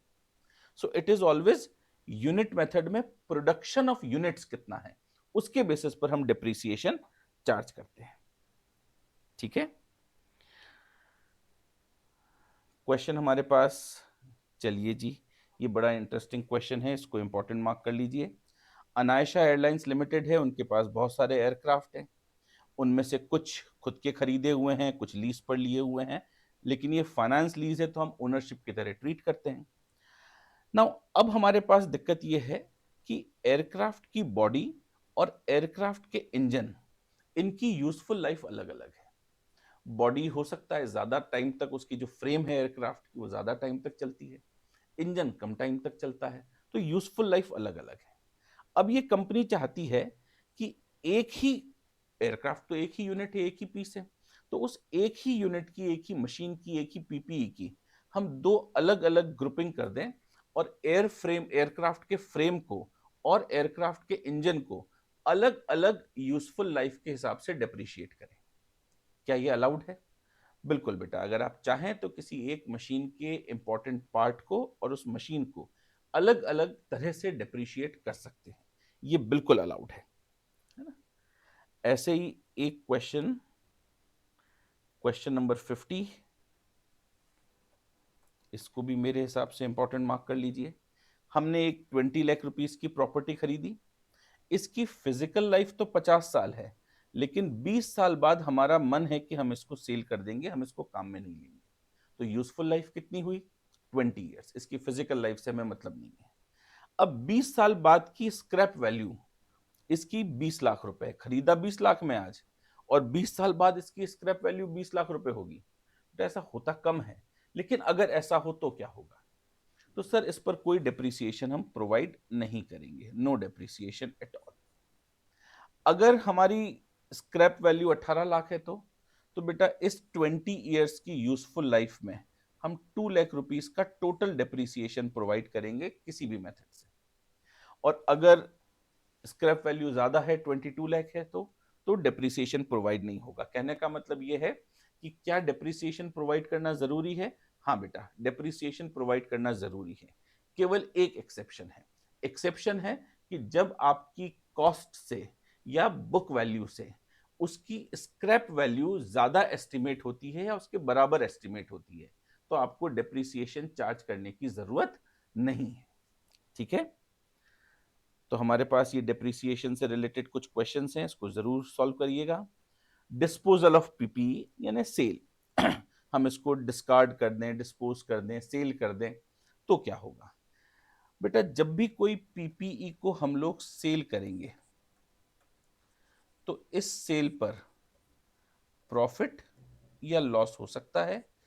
प्रॉफिट हो चाहे लॉस हो, उसको प्रॉफिट एंड लॉस अकाउंट में ट्रांसफर करना है। कैपिटल रिजर्व में ट्रांसफर नहीं करना, रिवैल्यूएशन रिजर्व में ट्रांसफर नहीं करना, उसको कहां ट्रांसफर करना है? प्रॉफिट एंड लॉस अकाउंट में। और ये हमारे AS10 में लिखा हुआ है। अब हो सकता है इस पीपीई से रिलेटेड कोई रिवैल्यूएशन रिजर्व बना हुआ हो, तो इस रिवैल्यूएशन रिजर्व को जनरल रिजर्व में ट्रांसफर कर देंगे, इसको P&L अकाउंट में ट्रांसफर नहीं करना है। रिवैल्यूएशन रिजर्व P&L अकाउंट में ट्रांसफर नहीं होता है, ये जनरल रिजर्व में ट्रांसफर होता है। और पीपीई को सेल करने पर जो प्रॉफिट या लॉस आया है वो P&L अकाउंट में ट्रांसफर होता है। कैसे कैलकुलेट करते हैं? सर जो बुक वैल्यू है और जो सेल वैल्यू है, उन दोनों का डिफरेंस प्रॉफिट या लॉस होगा, तो ये प्रॉफिट एंड लॉस अकाउंट में ट्रांसफर होता है। ठीक है, इससे रिलेटेड क्वेश्चन एक देख लेते हैं। एक क्वेश्चन नंबर 50 एंड 54 मैंने लिखा हुआ है, 50 हो गया, 54 और देख लेते हैं।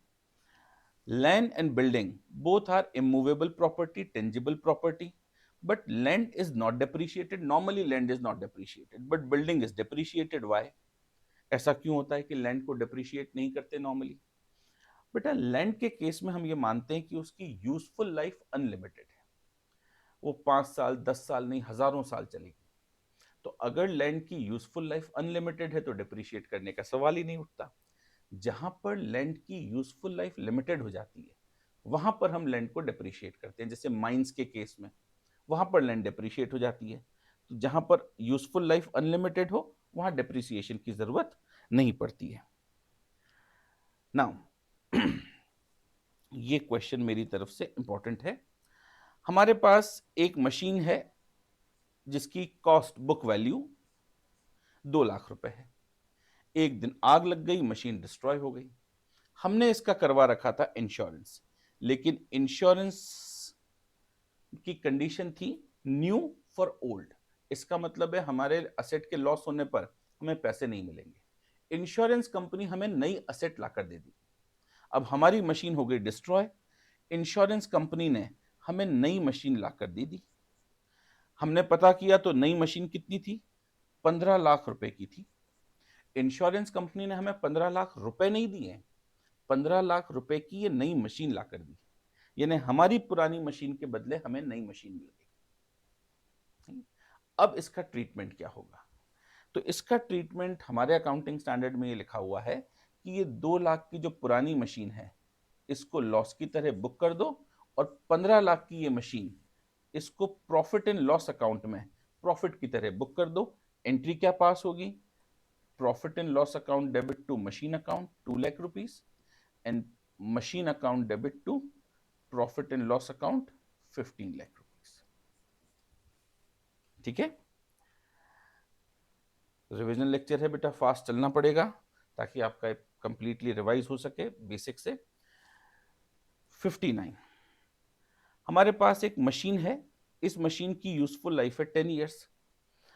At the end of 6th year एक पार्ट है उसका, इसका नाम बूस्टर रखा हुआ है हमने, उसके रिप्लेसमेंट की जरूरत पड़ी ड्यू टू कमर्शियल अनवायबिलिटी। कमर्शियली वो खराब हो चुका था, अब काम नहीं आएगा, लेकिन उसका पार्ट था। Now remaining of the machine is in good condition and will work perfectly with the replace part. Booster was not recognised separately. अब इसको सेपरेटली हमने बुक ही नहीं किया था, मशीन थी, उसी मशीन में ये पार्ट लगा हुआ था। अब इसके रिप्लेसमेंट का टाइम आया। हमारे पास सिस्टम क्या है, मशीन की जो भी बुक वैल्यू है उसमें से ओल्ड पार्ट की WDV माइनस कर देते हैं, डी रिकॉग्नाइज कर देते हैं, ये हमने पढ़ा था अभी। और जब नया पार्ट लगता है तो न्यू पार्ट की कॉस्ट ऐड कर देते हैं। अब मुसीबत ये है कि नए पार्ट की कॉस्ट तो इन्होंने बता रखी है 6 लाख रुपए, लेकिन पुराने पार्ट की WDV क्या है ये हमें पता ही नहीं है, क्योंकि हमने पहले मशीन एक साथ खरीदी थी, बूस्टर अलग से रिकॉर्डेड ही नहीं था। अब क्या करें, कैसे पता लगाएं? तो बेटा इसको पता लगाने का तरीका यह है कि आज की इसकी रिप्लेसमेंट कॉस्ट लें, आज की इसकी रिप्लेसमेंट कॉस्ट लें और 6 साल पहले की इसकी प्रेजेंट वैल्यू, यानी डिस्काउंटेड वैल्यू, प्रेजेंट वैल्यू में समझने के लिए बोल रहा हूं, डिस्काउंटेड वैल्यू पता लगा लें। बस यही डिस्काउंटेड वैल्यू इसकी कॉस्ट मान लेंगे। जैसे 6 लाख की डिस्काउंटेड वैल्यू होती है, इन्होंने दिया है डिस्काउंटिंग रेट 10%, 3,38,640, ये इसकी 6 साल पहले की डिस्काउंटेड वैल्यू है। क्योंकि 10 साल वाली मशीन में ये पार्ट लगा हुआ था तो 10 साल में डिप्रीशिएट होना था।